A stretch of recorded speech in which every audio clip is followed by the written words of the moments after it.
Hello again, everybody. Welcome to Michael's Record Collection, where we talk about great music with the people who make it and the people who love it. And in this case, talking to someone who makes great music and loves great music. Dave Kerzner is back on the show. Dave, thanks for your time. Thank you. Dave, we're here to talk about your brand new Lamb Lies Down on Broadway tribute album. A 50th anniversary tribute to the Lamb or celebration of the Lamb Lies Down on Broadway. And I've been enjoying this thing, listening to it on repeat, and it's tribute albums for me. I'm one of those guys who kind of I'll buy them, I'll listen to them, and then I just keep going back to the original. But I feel like this is one I will go back to more and more than most. I sounds like an album that you guys took an incredible amount of care and put so much love into making this thing. But I guess the first question is why? Why a tribute album with all the tribute albums that are out there? Why was this the right project for you, Dave? Well, I mean, my first love really is to write songs and to produce albums of new music because I'm a big proponent or fan of keep new music flowing because there is ironically like a lot of rehash tribute stuff that people like. I like it too, actually. I love to go see the musical box, for instance. Oh yeah. Born the Lamb. I mean, it's a great bit of. I was never there to originally see it anyway, but even if I was, to see that is great. But there's a lot of that, and the irony is that not everybody writes songs, so I do. So for me to take time away from doing that and contributing that to the world to do yet another tribute, there has to be some kind of lure for me. So and each project is different, but for this one, the lure really was, I mean, it is one of my all-time favorite albums. But I do love pretty much all Genesis albums, especially from Trespass to Abacab. I mean, I could do a tribute to any of them, to be honest. But The Lamb is special. It was the last album with Peter Gabriel.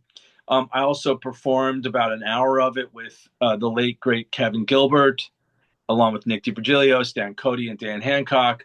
Those three also contribute to this new It. So it's kind of a reunion of Giraffe. We performed it at Prague Fest in 1994. Yep. So that, it's always had a special affinity for me because of that, and just and Nick DiVirgilio, speaking of, did his own tribute with him singing called "Rewiring Genesis" in 2009, I want to say. And at that time, we briefly talked about me possibly playing keyboards. I was talking to Mark Hornsby, who produced it and engineered it, co-produced it, and then they ended up saying, "Well, no, we're going to do no keyboards apart from like a few like piano, and we'll do orchestra instead of the keyboard." So that was their version. And when I heard it, I was like, "Hmm, this is cool. Like this is." I mean, they got creative with it and did certain things I wouldn't do, but there were certain moments, especially in the cage. I think that was the one they had done an alternate version actually of In the Cage with the London Philharmonic that hadn't been released yet. And I said, wait, don't release it. I said, let me license these tracks, the drum tracks and the orchestra tracks, and I'll do like a film score type um, tribute, like with the keyboards, in. And they were like, oh, okay, yeah, sure, we'll do that, fine, because it was a way to, financially the money. So it's like this crazy guy, like, okay, fine, Dave, go for it. So 2011, and unfortunately, or fortunately, whatever, it's I started the project. It got good way in with Francis Dunnery, who's an amazing singer and guitar player from It Bites, and other people, Fernando Perdomo, Billy Sherwood, and many others, Martin Levac, and it just turned out to be like, wow, this is to do it right. It's a behemoth, and the tricky thing with that one is you can't, like, unlike at Prague Fest, we just did an abridged version because that we only had an hour slot, so we had Yeah. to. But in this, it's like you can't just leave off riding the scree. You know like yeah, there's no. It's like you either do the whole thing or go home. So I kind of worked on it on and off and prioritized my original music over any tribute. So any tributes that I've done, I've co-produced and done some and participated in some. Have to be kind of like for fun, almost like on the side. But um, I realized after it just started getting super long in the tooth. I had uploaded stuff in 2011 teasers. No one but me. Oh, but teaser and then comes out with the album 15 years later, maybe. But so when it was turning into their 50th anniversary, and we had done like a 50th anniversary tribute to Yes with members of Yes, Fernando Perdomo and I. And so it was like, all right, it's kind of like the ultimate excuse to just roll up the sleeves and do it. And it turned out to be what I thought it was going to be for me artistically or whatever, which is like about the same amount or maybe more work than it would be if I had done a solo album. So I didn't do a solo album um, uh, last year, and I ended up doing that instead. Took about half a year and a little bit spill over into this year even because I wanted to get it out on November 22nd, which was the actual 50th, but I just couldn't make it because again, it's like I mean I could if I rushed it, but I'm just not like that. I mean, it's so important to me, and I knew that Tony Banks was going to hear it, and Nick Davis, and and other people, Steve Hackett, and I just didn't want to be.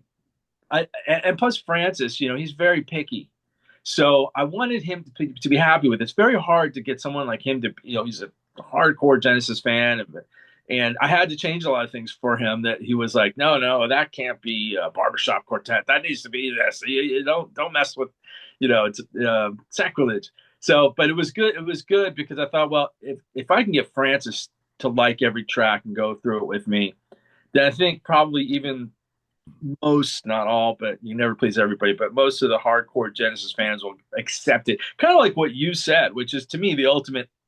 Two things you said are the ultimate honor.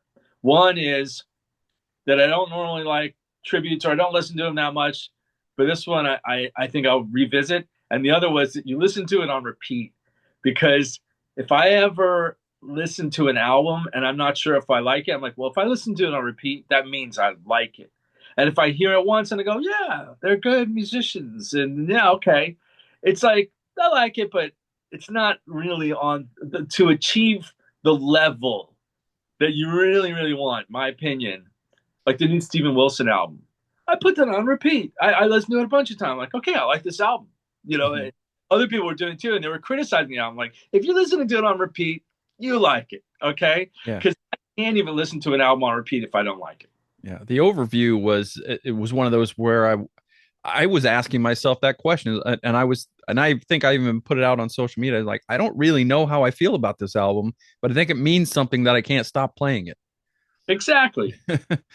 It was interesting, but yeah, the thing about tribute albums is it's always great to check them out, but then you have the original, so you're like, well, why don't I just go back and listen to the original? But in this case, certainly I've been enjoying it, and for you, this is an album that you're doing this as a labor of love on the heels of a very personal album, solo album that you put out. So, just was that a chance to kind of get out of your head for a while and do something for fun?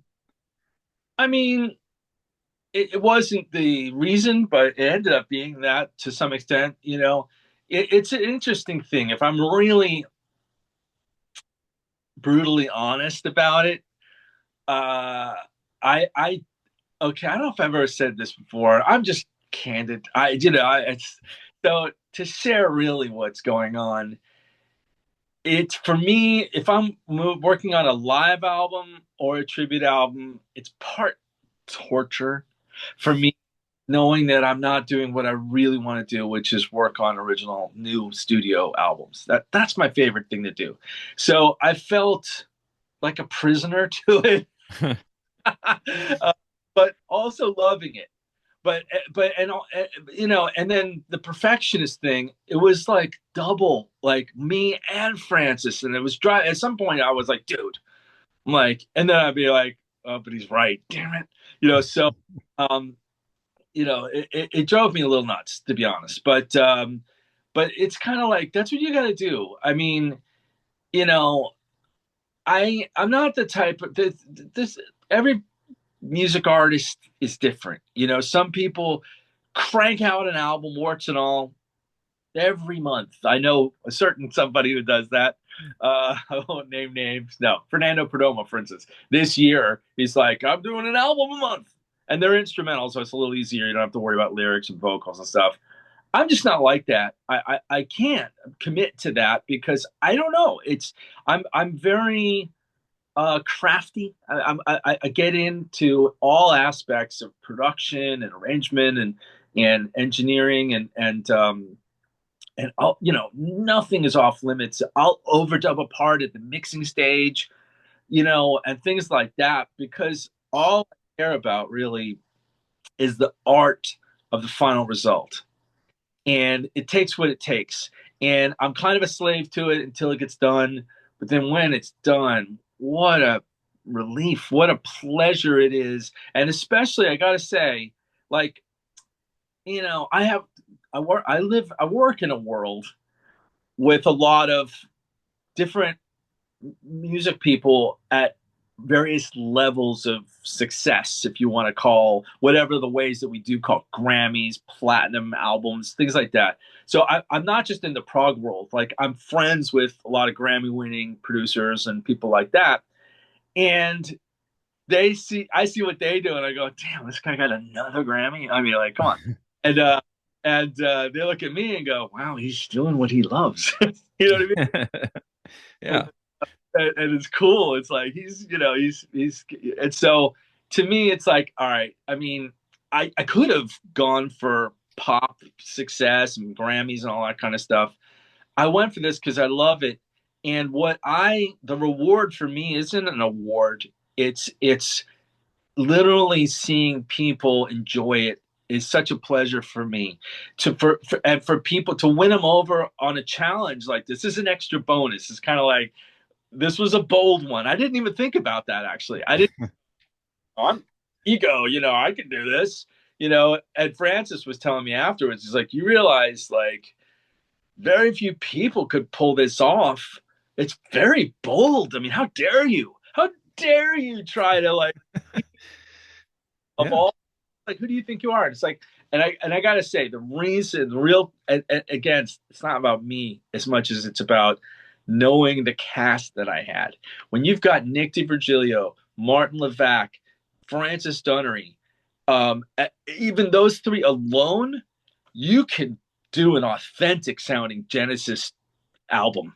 You know, I mean, those guys could be in Genesis. That's how good they are. They almost were. Two of them, Nick Yeah. actually played with Genesis, and Francis auditioned to be in Genesis. And I'll bet you, you know, when Tony heard this, he was thinking, we should have got Francis. That would have been good. All right. So it's of knowing that the people who played on it, and, you know, Roger King from Steve Hackett's band was on it as a guest. You know, other people, Matt Thomas, that Ian Benamal from Musical Box. It's people that I know can really nail it. Um, so I have that. If I didn't have that and it was just generic singers, I wouldn't have done it at all. I don't want to. I don't want to offend anybody, but Mhm. what I did want to do is since I had that, I thought, okay, and here's what I bring to the table.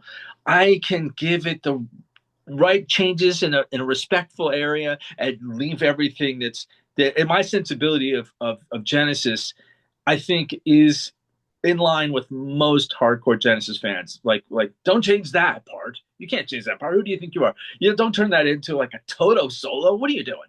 You know, but like this, okay, if you're gonna do a proggy solo over that, or you're gonna extend this part, I'm actually gonna thank you because I love, let's say, riding the scree. It's double the length or something like that, and it kind of like you go, well, it kind of goes by real quick. So thanks, like you gave me more. Or Chamber of 32 Doors. I think that's Francis and my favorite extension bit was we added a new ending to the song that goes on for like 2 minutes instrumentally, and it really actually we feel like it adds something.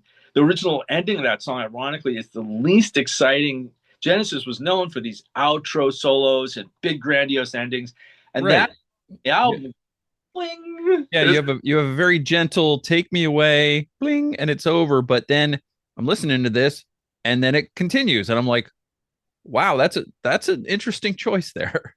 well, it take me away. I mean, the irony is the setup. Genesis, one of my favorite things that they do is they take you away with those outros, whether it's Entangled or Lady Lies, or all these like go off into this instrumental, I don't know, emotional ending.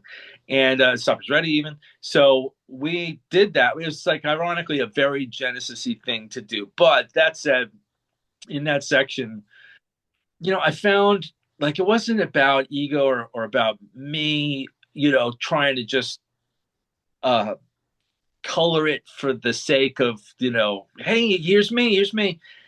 Because I respect that my job as a producer, if I take on a project, is to respect the songs, and in this case there's a quite an established signature to the whole thing that's them.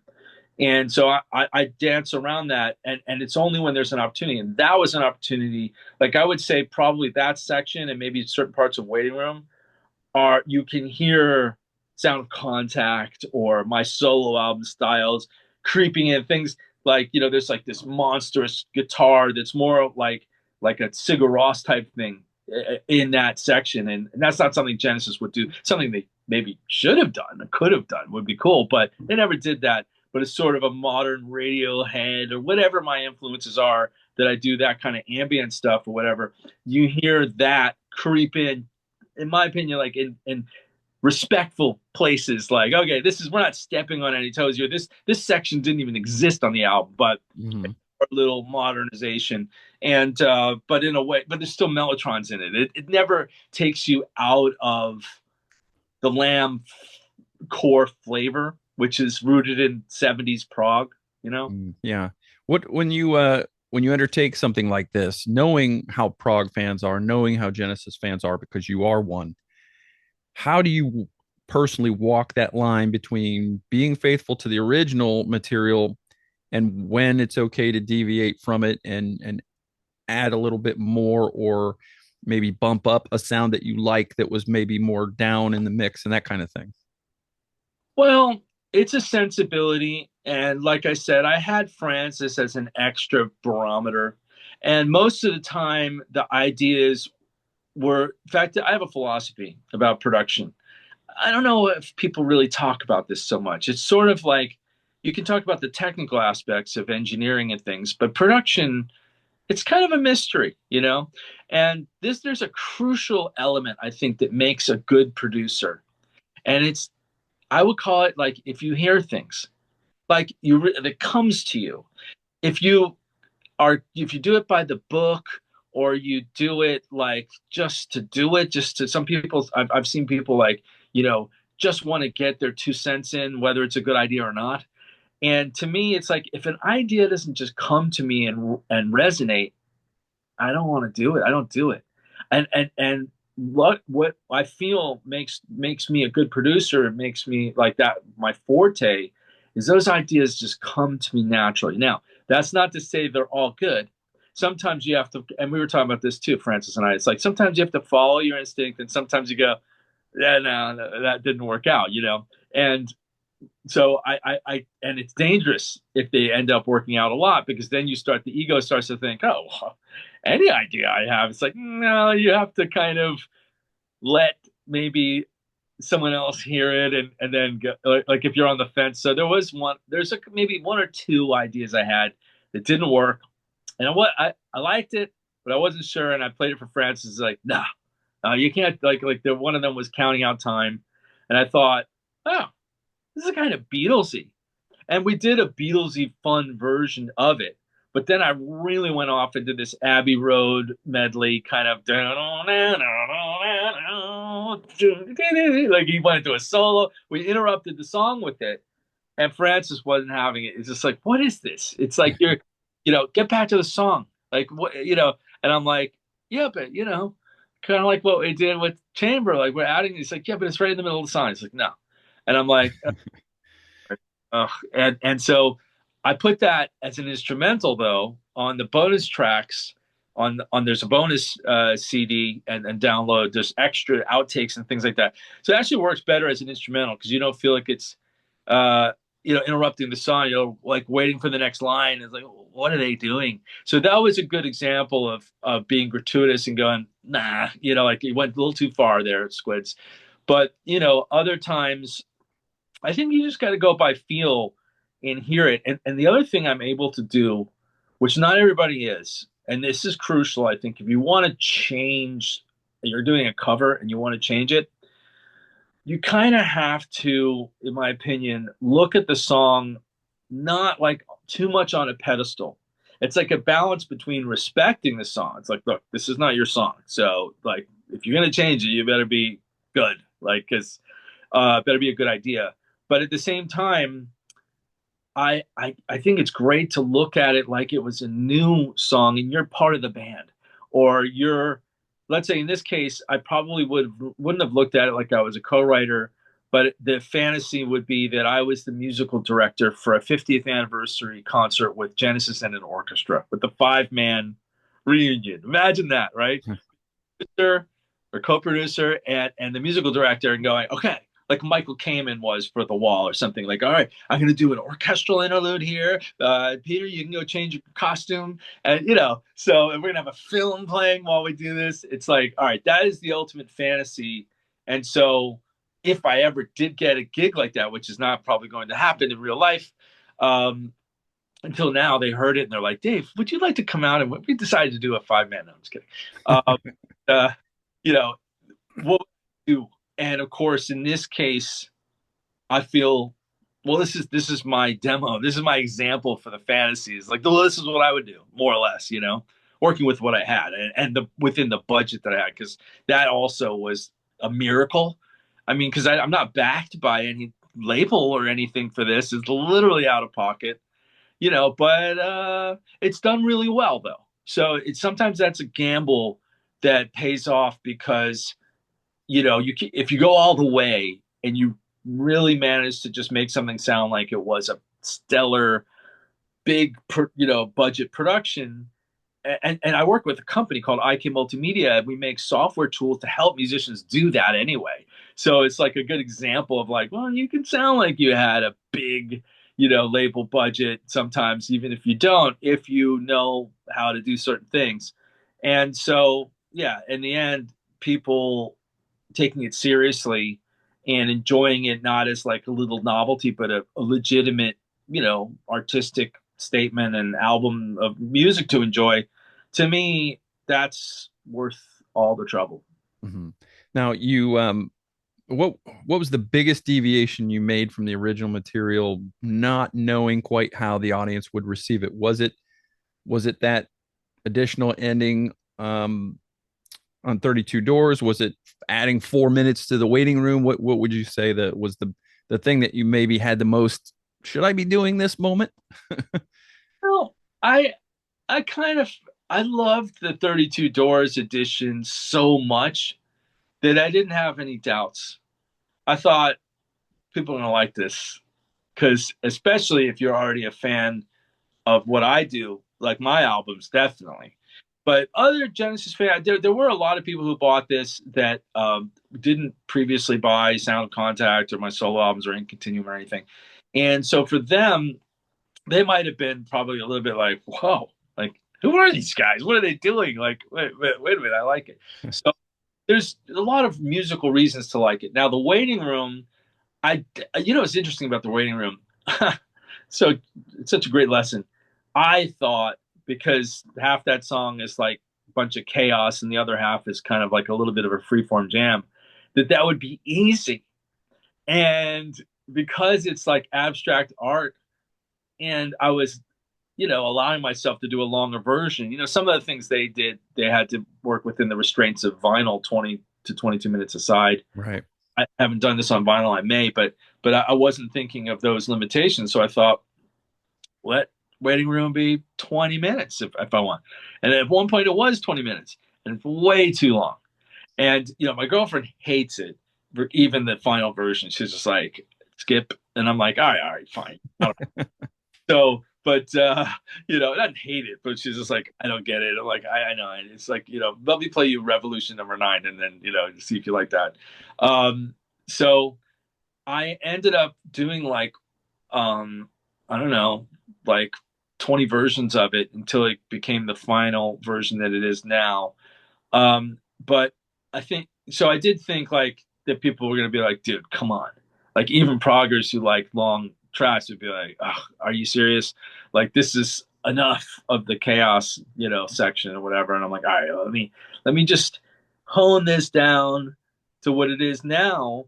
And then I did feel like at the end, I thought, yeah, I mean, some people will skip it. Some people skip it on the original album. Yeah, it's a very divisive song. I think for me, I love the jam section. I'm not so much into the experimental bit at the beginning, but once they kick into the jam, it's great. Yeah, I mean, it's more musical. That said, I purposely did some things in the chaos section that are little Easter eggs. Like I worked on a Steven Wilson album, Grace for Drowning, and just on the song Raider 2, and I did like a whole bunch of sound effects and all kinds of noises from guitars and keyboards. And Steven was like, yeah, I'm going to use some of it. And, if you don't mind, I'm just going to use some of it and not use other parts. I'm like, yeah, use whatever. And then the rest of the tracks that I had from that, I used on Mobius Slip from Sound of Contact, these kind of echoes, Pink Floyd type sounds, and that I did with a wah wah and other things.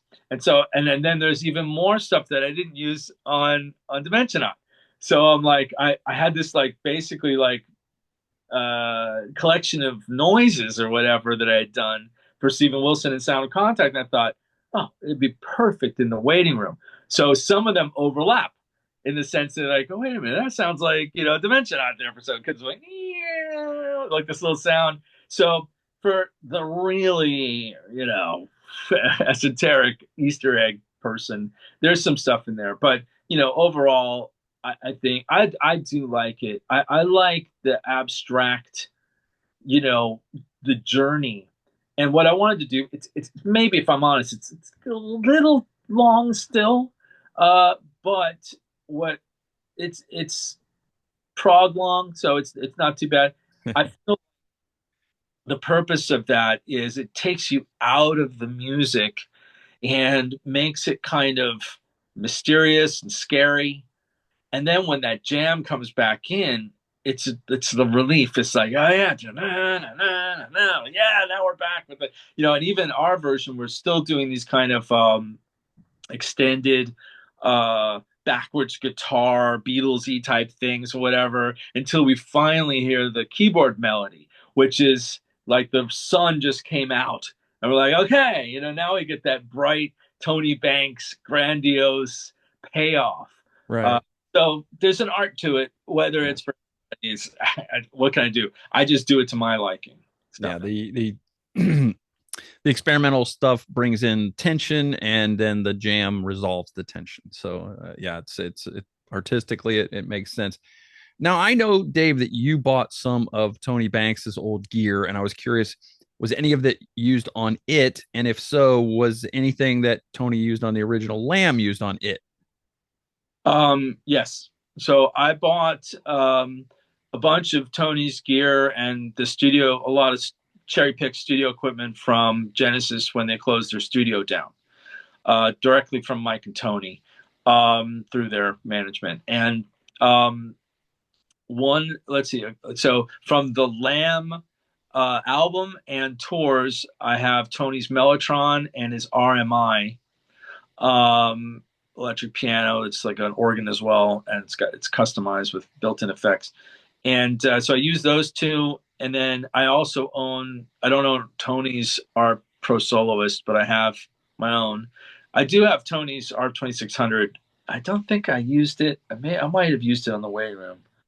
And I have his Quadro, which I didn't use at all because he used that later, even though I love that, in the cage medley, and he used it later on. So I am going to use it on other things, but yeah. So and I have his Prophet 10 and his Emulator 1 and things, but I didn't use those because those were again like 80s, late 70s synths and stuff. But yeah, I mean that part of the that's what I mean when like I the approach that I have, which was different than rewiring Genesis, because rewiring Genesis doesn't have any keyboards, let alone vintage keyboards. Yeah. And I would have been fine using samples because that's what I do. I actually helped create a plugin called Sampletron, which is from IK Multimedia, which is a Mellotron and Chamberlain style plugin, for those who know what that is. But and I used some plugins on this album too. But I have the real thing, and that's what it's great for. A real Mellotron is a beautiful.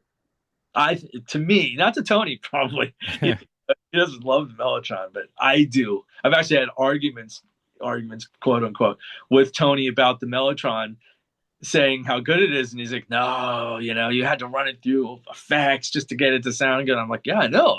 And when you did that, it would sounded great. And he's like, "Well, I like the strings, but I don't like the choir." I'm like, "You don't like the choir, dude? I love the choir." And he's like, "No, it's the organ." And I'm like, "No, it's So I'm like, okay, this is hilarious. If I could just have videoed that conversation and just Dennis.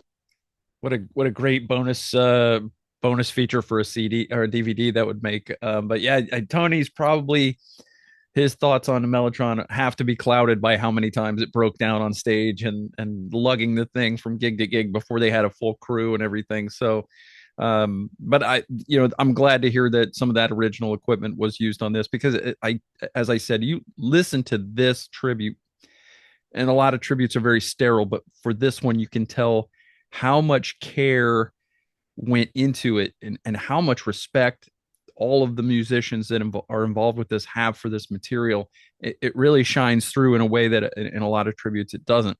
Francis Dunnery is interesting because I knew his work with It Bites. I haven't been exposed to a lot of his solo work. I was amazed at how much he's able to channel his inner Peter Gabriel on this, and some of what holds back I think a lot of tribute albums is that there's a cognitive dissonance. You're hearing a voice that's not the voice you expect to hear, but in this case it sounds close enough to the real thing to where you don't get that. Yeah, it's an interesting thing. I'm fascinated by these things because I have to be honest, like a lot of times when I've seen tribute bands do it, I feel like there's a suspension of disbelief. Like I'm squinting and pretending, but I can see the contrived aspect of it sometimes, and I'm like, all right, just enjoy it. You know what I mean? Because like Mm-hmm. it's not the real thing and it's not convincing fully, but if I allow myself to pretend, I can just enjoy this, and it's so. Um, with Francis, you don't get that, in my opinion. You don't get someone trying to imitate Gabriel. You get someone who adopts the style of phrasing and makes it their own and knows it deeply. So for him, he's just, and that's kind of like been his style, even with It Bites. You hear that influence, like Fish with Marillion, you hear the Peter Gabriel influence. So with Francis, he's got a bit more, he's kind of like his voice is sort of like a cross between Gabriel and Phil to some extent. Like he's got more high end, soulful gravel to his voice, I guess, than Gabriel, and is a bit more of a soulful soul singer, like and more daring with noises and things. I love that about Francis's voice. One of my favorite singers, and so and I just knew, he would be totally into this and totally right for it from being a fan of It Bites. I was like, all right, you know what? So he told me he's like some of the most fun he's ever had singing was doing this because he grew up listening to it, and so it's like a deep part of it, the fabric of who he is as a person and as a musician and stuff. So yeah, it was a very special, unique thing. that's only and I don't think I don't know, I don't know if we could have pulled it off to the level that it is without him. He just gives it like a a unique authenticity. It's like so close to the original, and yet it's you can still hear it's not. It's him. So, Mhm. by the way, I wanted to say one little thing was, I mean, it's not a little thing. It's actually kind of a big thing. You know, a lot of stuff that when you're a freaking music nerd like me, and you're totally into like what did they use on this? A liner notes person, which is by the way, I say it like that, but you're awesome if you're like that. If you like reading a what especially if you're a musician and you look up articles and interviews and you're like, what did they do, what did they run that through, like I want to know. And I know a lot of people, in fact a lot of people who are like that were guests on the record. Matt Thomas, he does all these great videos, Matt Thomas Overdrive. That The effect, to not everybody who listens to it even knows what a mellotron is, but they know it subconsciously. They know it when they hear it and go, okay, this, I'm buying it, because there's elements, and that's why it's called Sonic Elements, the project. It's all about that. It's like elements of sound, that something nostalgic and something new blending together in a way that is palatable, is desirable, especially because like the lamb, like the flavor of the lamb is this murky kind of mellotron, gritty RMI, with this weird keyboard that barely anyone used, through a phaser swirling around and distorted, all that kind of stuff is, to someone who doesn't know what those instruments are, subconsciously part of the flavor of and the vibe of the album. So I know that because I'm such a, so into it that, and I even have it. But even if I didn't have them, other people, you could buy a plugin and still do that if you know, like, okay, this element is going to be Mellotron, or even things like this. And this was a beautiful, wonderful, fun thing that I did. Blending real choir on Silent Sorrow for Empty Boats, with the Mellotron choir.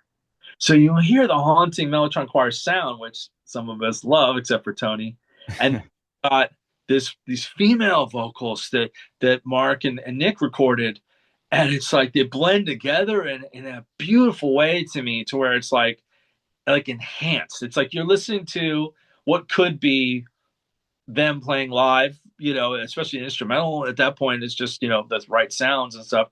But then you're hearing like a real choir blended in. It's like, wow, imagine seeing Genesis with an orchestra and a choir. That was the effect. But that I wanted, and but to get that effect, I used a lot of the same instruments they used in certain parts, and then new things. So Dave, it's like you're reading down through my notes on this of what to ask you, because one of the questions I had was the choral parts on Silent Sorrow and Empty Boats are huge. And I wanted to know, but with a lot of depth, I wanted to know what you did there, but you just explained it. So again, it's funny how many of the talking points that I wrote down that you've already hit. Um, yeah, so you talk about obviously having a person like Francis Dunnery adds so much to this, and then you just go down the list of people that are involved, and one that sticks out and I was excited about before I even listened to it is Steve Rothery of Marillion on Hairless Heart. If you would have said, who do you think could pull this off, I mean, that's we can't get Hackett. Who's the first name you think of? That's the first name you think of. yeah. By the way, we could have gotten Hackett. The interesting thing about Hackett, because I've worked with Hackett a bunch of times, like 7 or 8 times, including playing on his Genesis tribute, the Genesis Revisited 2. I played on Supper's Ready. I shared the keyboard solo on that, but that's like one of my bucket list things with Roger. And that happened because in 2011, I asked him to be on it when I was working on it then. And he said no. He said, but basically because I'm doing a Genesis tribute myself, and it would just be kind of conflict of interest or whatever. And so I was like, oh, well, you want Simon and I to play on your thing, and Francis? So that's how that happened. But the what was I gonna say? I lost my train of thought. You're Sorry. talking about Hackett and then Rothery stepping in. I worked with Steve over the years a bunch of times, and I could have revisited the idea of asking him to play on it, but I thought a couple things. So one, I thought if I'm going to ask again at this point, he'd rather play on a new song, I think, than a Genesis song when that's what he's been doing live all this time. And he's doing Lamb highlights right now. So I was respectful of, and also thinking, like, well, if you're lucky enough to ask, and you can't ask all the time, if I had one more time I could ask him, I'd probably rather have him play on an original song again, because that is, the ultimate. So, and, maybe, I don't know. I mean, it could have gone either way, but with Steve Rothery, I've worked with him on a few things. In Continuum, he guested on. I think he's on like one of the other tributes, maybe something I haven't released yet. Yeah, like the Pink Floyd tribute. I think he's on that hasn't been released yet because I got sidetracked. But so and he's a super nice guy, and he uses IK multimedia products and stuff, and so we trade favors, and basically yeah, exactly. You're the opposite of me. You say all the things like, yeah, that's exactly it. You think that part, you're like, who besides Steve Hackett would be the ultimate person for this? And I thought of Steve Rothery. So yeah, exactly. Uh, Dave, what was the do two things? What was the easiest part for you in recreating the lamb, and then what was the most difficult thing to get right in the end? What was something that you just had to keep working at till you felt like you had it? Um, the easiest was the vocals because I barely, if any, had to do any directing. Usually, as a producer, and especially if you're the songwriter, and if you're not singing and someone else is singing, you've got to kind of, can you do it again, but a little less of this, or that, whatever. Like, I didn't do any of that with Francis. He was self, produced essentially for his vocals. He would just turn it in, and I would go, great. It's yeah. So same thing with the drums actually too. I was working with Nick's drums, and then Martin Levac did songs. So yeah. So speaking of, um, there were a few songs that Nick did. So I had all the drum tracks and orchestral tracks, and also their multi tracks for reference for rewiring Genesis as the frame. Mm-hmm. But some songs, whether it was me or probably Francis, the way they did it was like not gonna fly. So one of the songs that definitely Francis just wasn't into doing was the way they did Slipperman, Colony of Slipperman. They did it like kind of. I like their version, and I included an instrumental version of theirs with a few things I added, the keyboard solo and stuff on the one of the bonus tracks. I think on the high res download. It's not even on the CD, but it was I like it, but it's like da da da da da, and it's like Francis like, what is this? Like they just went for him. It went too far into like you're making like a joke of the song. I'm like no, it's just fun. It's like so. I'm like all right, well we'll be faithful to the original. So uh I had Martin Levac play that and a few other songs that were not as much of a departure, but ones that we wanted to kind of reel in, like Back in New York City, I think, and a couple others, and do it a little more by the book, let's say. And so, and I could have asked Nick DiVirgilio, but I don't want to keep bugging him. So, and plus, I love Martin Levac from originally from Music Box, great guy, does the best, Phil Collins, tribute thing that he does. Anyway, so and I also worked with him on some other things that haven't been released. So we did that. That was the hardest one because I played it with Kevin Gilbert, and I don't know how I played it. So like relearning it, I was like, oh, dude, I've got so much on my plate. So that's at a certain point, and again, I try to not inject my ego into things. That's one of the difficult things about working on music is being aware of that and not letting it, sometimes it's a good thing. People think ego, oh, it's a terrible thing. It's like, well, no, sometimes the confidence and the drive part of it and like is great. It's crucial. But at the same time, it's like if you not to the detriment of the project. So there was a certain point where I was like, why am I stressing about doing all the keyboards because I'm a keyboard player? I have guest guitarists, I have guest vocalists. Why not have guest keyboardists? And it would lighten the load.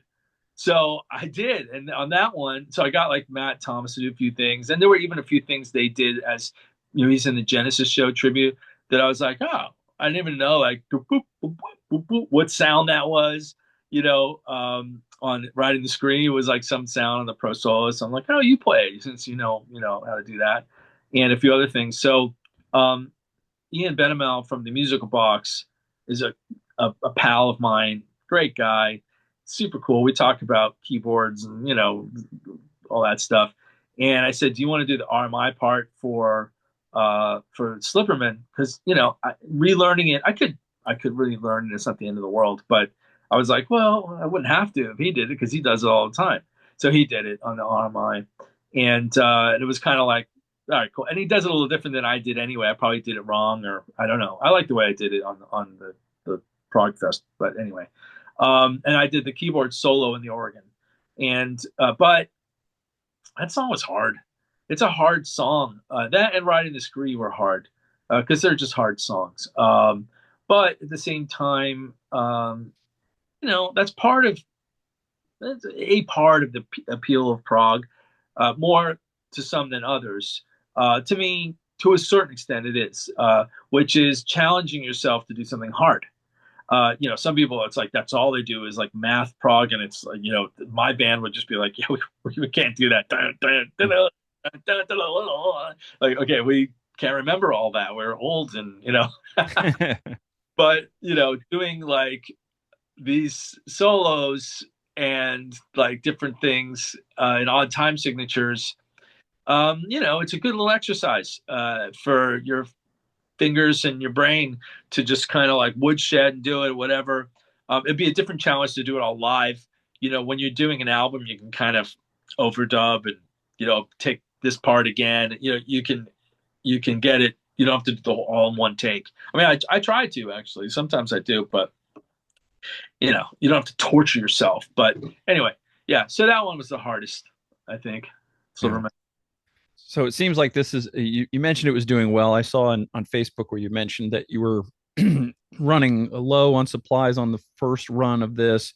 It's got to be very rewarding to you to put this much effort into something and have it well received. Yeah. I mean, well, it's also a relief because you do this stuff and from a business standpoint, I'm not doing any kind of like, well, how many hours have I put into this and what does that cost? And at least I don't have to pay Mm. my own studio.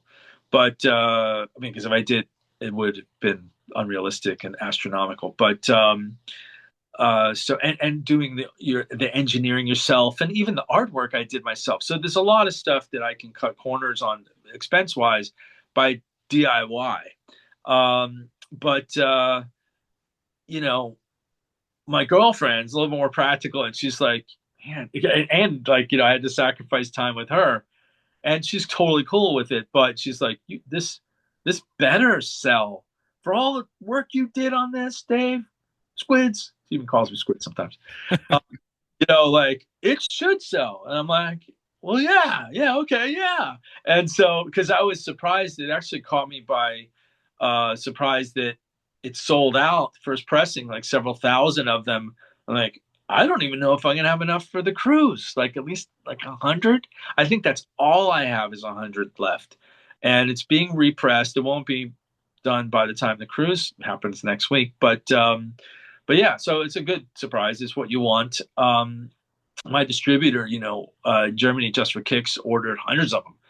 I was like, oh, I'm like, wow, like they reordered before the first order got there, and I'm like, is that a mistake? And they're like, no, it's doing really well. I'm like, oh, okay, good. And I'm like, but because traditionally tribute albums, in my experience, don't do necessarily as well as my solo albums or things like that because they're a bit more of a novelty by nature. And like you said, some people are like, oh, that's not for me. But this one, I think that extra artistic effort and the anal authenticity aspect, whatever it is that we did collectively, because it's not just me. Uh, Maybe pushed it over the edge to where people are talking about it, or it's getting good reviews, and it's something that people want. And also, I mean, like Genesis is doing a box set for the Lamb, and it's coming out in June, I think, or the summer. And I'm sure people are getting that too, but there's nothing really that new. It's like remaster, like stuff that's already been released and with maybe some sonic differences. This is like a whole other reimagination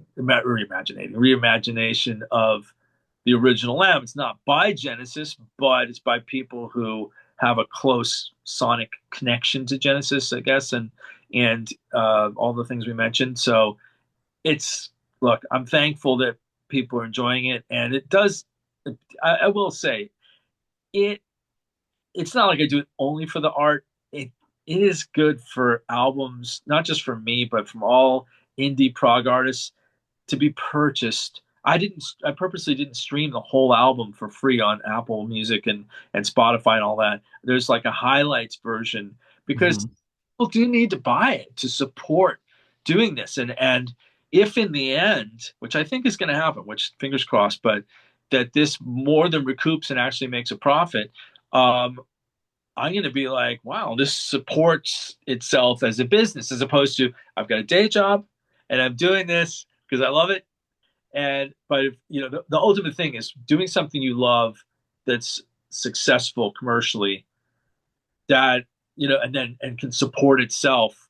Wow, so I mean, yeah, I hope that happens. It looks like it will. So I'm just kind of like, hey, good, because the money that I earn from music goes right back into making more music.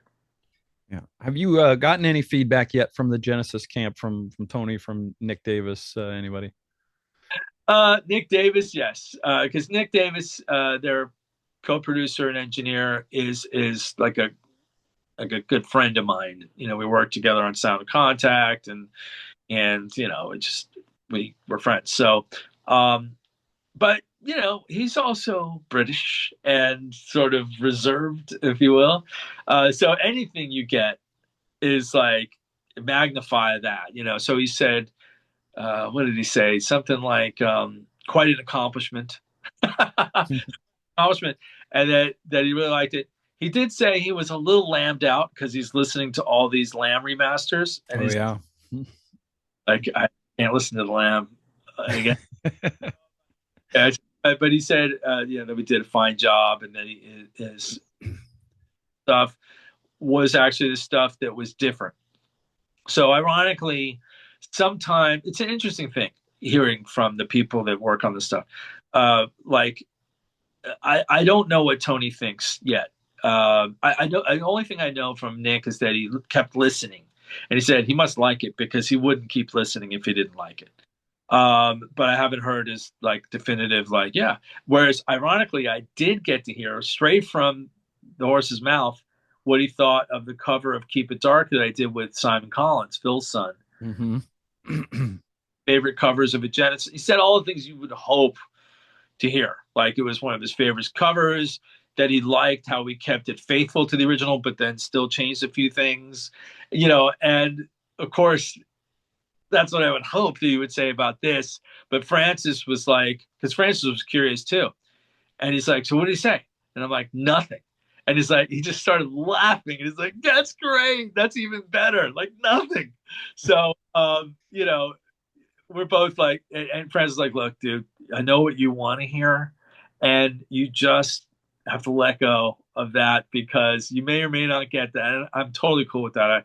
I'm not greedy. I got my Tony Banks complimenting a cover moment already. So this is just like, look, it's not about me. I just hope he enjoys it. I hope he sees the love that we put into this. Like, wow, these people like went all out. They must really love this music. And that to me, I sent it to Hackett, same thing. It's just like I haven't gotten it to Gabriel, but I hope he gets it and sees that like me and all the people on it are really into this album and really into them and their music, and they're genius. Like every aspect of it, if you were to analyze it, even the I was talking to somebody about this. The light dies down on Broadway, and at the end, there's this little melody. Da, da, da, da, da, da, da, da, da. Even just that, which happens once, I made it happen twice. So I'm like, that is just so genius. This little melody, like I love that melody.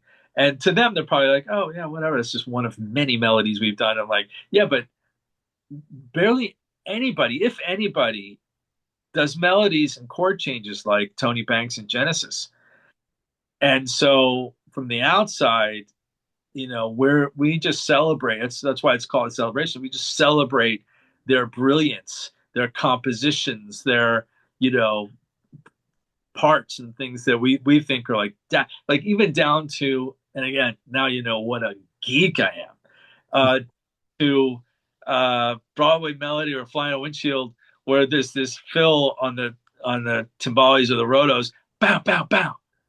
Nick didn't do it, so I did it, Huh. and I did. I have. So it's just like, all right, we really care. We love it. So hopefully they just at least see that. I would think, I'd love to talk to Tony about it, because I would think the fact that he does classical albums, which I've helped him on through our software. Anyway, he sent me those signed and thank you notes. I'm gonna frame that actually at some point.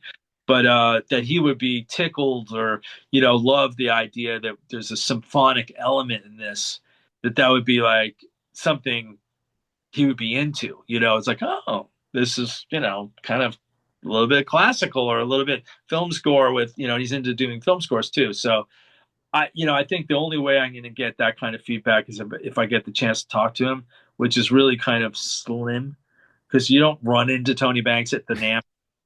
Like he's just a reclusive gardener or whatever he does, playing cricket. So yeah, but maybe through Nick or through Jeff Collingham, his tech, who I'm also pals with, someone will give me a second hand. Or one time Jeff called me with Tony on the line. It was hilarious, and I didn't know he was on the line. And he's ask me a tech question, and I said, "Oh, say hi to Tony." He's like, "Oh, you can say hi to him. He's on the line." And he doesn't matter. So, oh, hey, Tony. Just casually drops that in there for you. He's on the phone. Oh, that's great.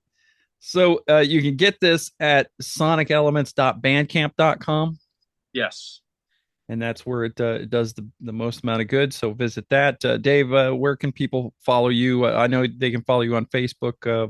Where's a good place to get info on all things Dave Kerzner?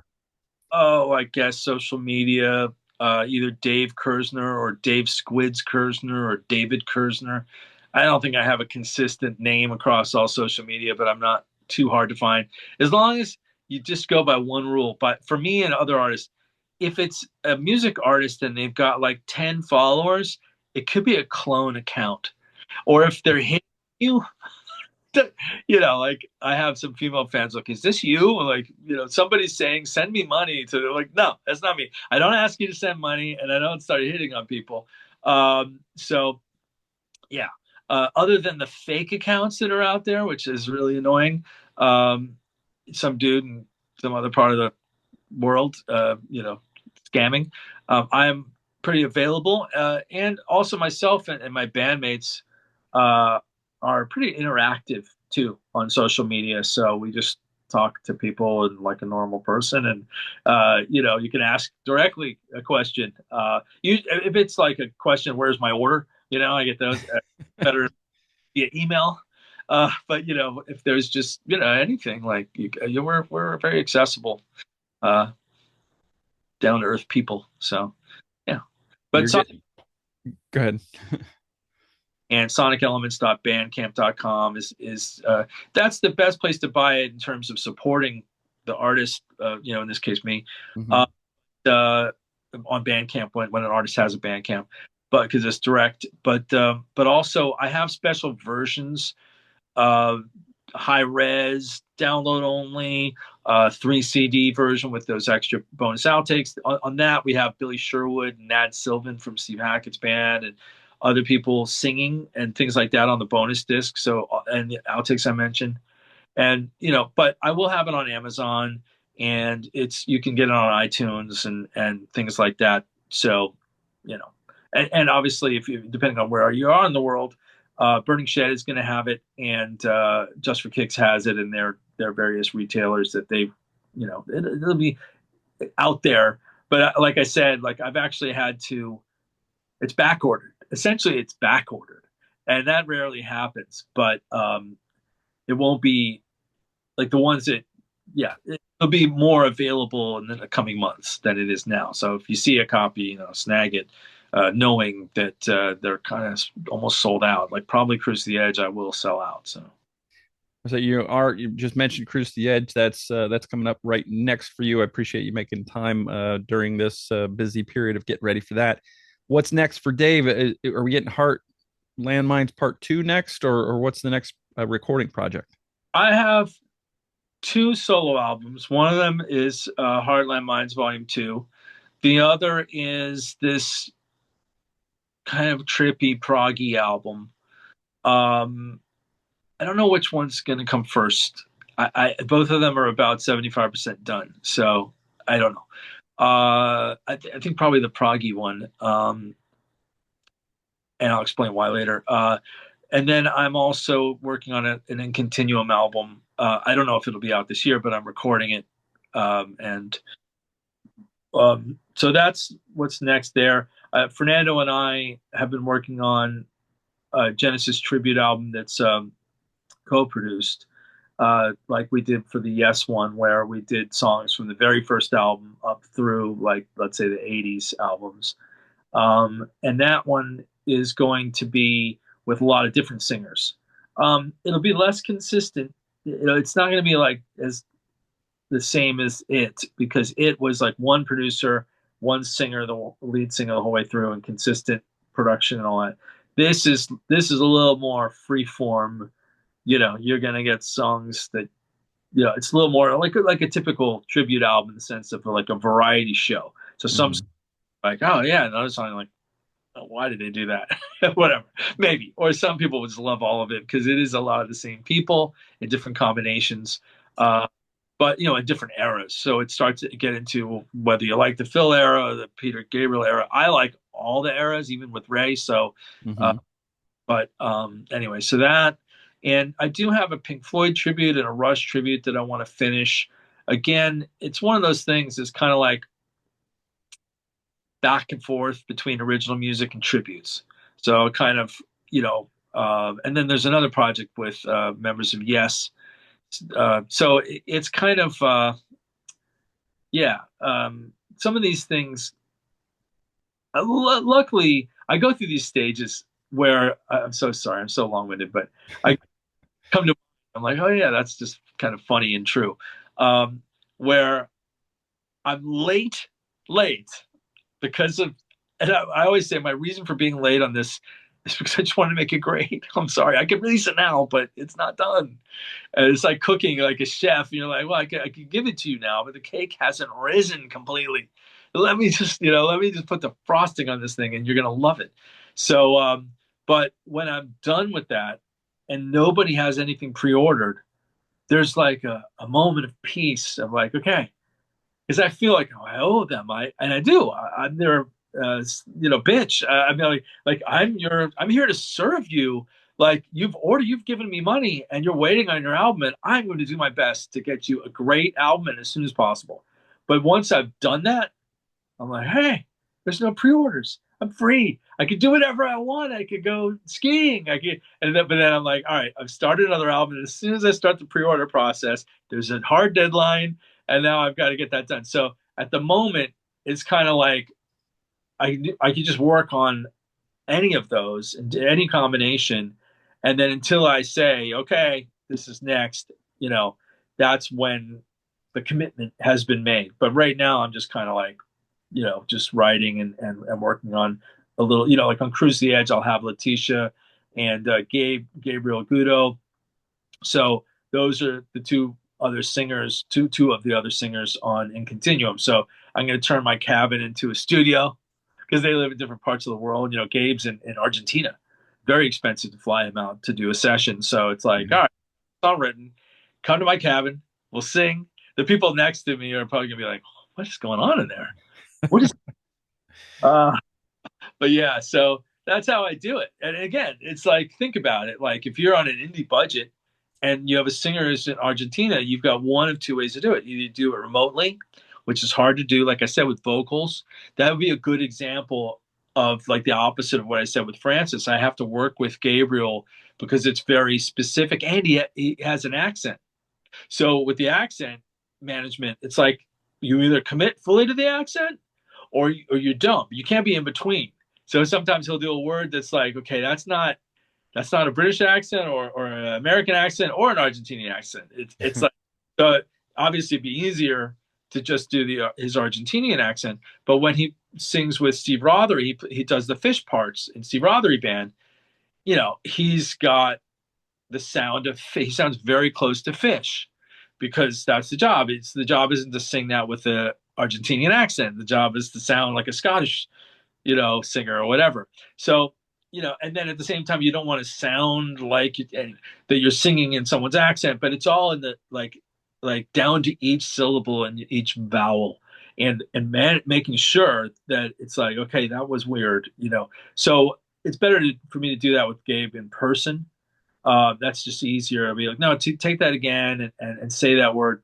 Try it this way. And we have similar voices too, so I can just kind of, yeah, do it that way.